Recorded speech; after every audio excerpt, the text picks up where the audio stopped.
I have been waiting for this my whole life!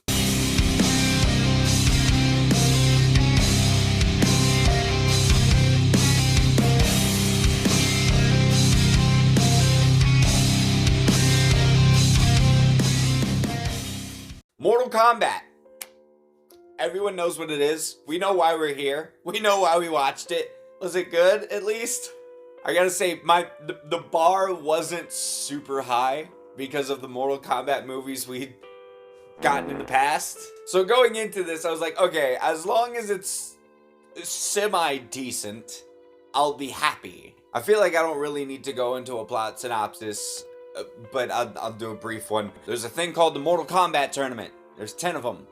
And Outworld, which is basically the Hell dimension, has won 9 of them. And if they win one more, then they get to take over Earth. So now it's up to this group of ragtag heroes to stop them from taking over the planet, basically. And one thing I thought was really interesting was how we're following a new character. Because in the first 2 movies, you followed Liu Kang. He was the main character. But in this one, it's a guy named Cole Young, which I thought it was a smart idea to make a brand new character so that it's fresh eyes for the audience. So that this character can be experiencing and discovering this just new world, basically, and the audience can do that through him.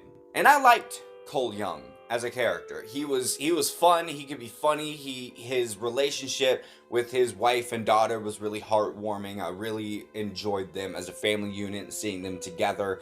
They were really happy and it made me happy to see them happy. Cole is like this down on his luck, like MMA cage fighter, and so that's why it's like a shock to him when he discovers that he was chosen to be in this Mortal Kombat tournament. Because he has a little birthmark, or what he thinks is a birthmark, and everybody with that mark, and it's the dragon symbol, it's the Mortal Kombat dragon symbol, and anybody who has that mark is chosen to fight in Mortal Kombat. And I thought that this was a really cool way of actually giving an explanation for why these seemingly normal people just have superpowers. Because if you're chosen, then you basically have this inner power that you need to unlock. And that's why, like, Liu Kang is able to shoot fire. That's why just regular people are able to do these incredible things. And I thought that actually giving a reason for that, I was kind of appreciative. And the fight choreography, my god. Like, some of the, a lot of the fights in this are just so well done. Like, I feel like at least some of it is wire work, but a lot of it looks like just really good fight choreography. And I am a sucker for good fight scenes. And so there were a couple of points in this I was straight up geeking in my seat. And I feel like there was a decent amount of fan service in it as well. Not to the point where it was obnoxious, but, well, a couple of points where it was obnoxious. But there was plenty of it in there to where diehard fans of Mortal Kombat will get like a moment. And I definitely did. Again, though, there were some where it was just not put in there very naturally. One of which was from Kano, who is obviously a standout in this movie. People are loving Kano. Kano was super funny.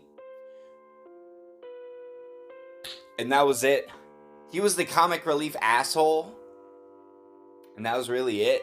Very surface level character. Which, to be fair, Cole is really the only character that is not a surface level character. Almost all of the other Mortal Kombat characters that we know, the only ones that you get any sort of like background to is Scorpion and Sub-Zero. But I feel like that comes as a shock to no one.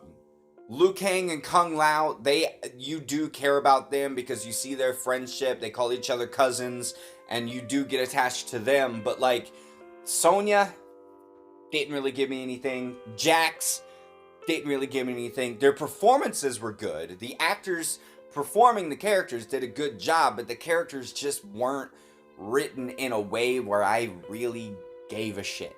And then you have other characters who are staple Mortal Kombat characters, and part of me doesn't want to say who all shows up in the movie, because when I first saw them, I was super excited, but just, there are some, like I said, staple Mortal Kombat characters in here that get nothing. And with a gallery as big as Mortal Kombat, there's so many characters. I completely understand that you can't give all of them character development in one movie. But this is very clearly trying to set up a franchise. So why cram so much into one movie if you know that you're not going to give certain characters the attention that they deserve? Like, there's one character who I was super excited the whole movie to see, and then he gets like 5 minutes of screen time, if that, and then he's gone. Like, I was super excited for the whole movie to see him, and then he gets one fight scene, and then done. It actually happens a couple of times. Shows up for one fight scene, done. And some of the characters were just kind of cardboard cutouts. Like I said, I realize you can't get into the backstory and character development of all of these characters, but when Raiden is just a nothing character, that's a problem. He's like the guy. He is the man. And he's just kind of there. And the effect on his eyes, because, you know, Raiden's eyes are always glowing white. It looked off. Like it looks like they just kind of put a thing on his eyes to make them kind of glowy, but you can still see like his iris and his pupil and everything.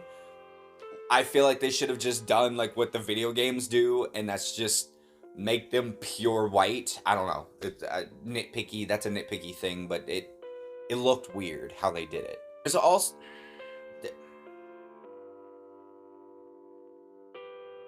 Yeah, I'll say it. There is no Mortal Kombat tournament in this movie. Don't get your hopes up to see the Mortal Kombat tournament, because there isn't one. This whole movie is like leading up to the tournament, and then there isn't one. You don't get that satisfaction. You get the satisfaction of seeing certain fatalities that we all know and love. You get the satisfaction of seeing certain characters fight each other. You get the satisfaction of seeing just the fight scenes in general. But it's called Mortal Kombat, and there's no Mortal Kombat tournament. Like, if you were going to make this a franchise, which they're obviously gonna want to do, then call it something other than Mortal Kombat. Put a subtitle on it or something. Because if you just call it Mortal Kombat, people are going to be expecting the Mortal Kombat tournament. But overall, I really enjoyed myself. I thought the movie was a blast. I had a great time. It was a lot of fun. The fights were incredible. A few of the fatalities were just amazing. But some of the writing was just not there for me. Big mainstay staple characters of Mortal Kombat were reduced to just regular henchmen, and that sucks. And the fact that it's called Mortal Kombat, but there's no Mortal Kombat tournament, which kind of defeats the whole purpose. This could have just been a fighting movie, or just put like Mortal Kombat Trail to the Tournament. I don't know, just something, because there's no tournament. So obviously my feelings on this movie are a little mixed, but my overall enjoyment of it and the good time that I had does outweigh the issues that I have. So I will say that Mortal Kombat 2021 gets a B.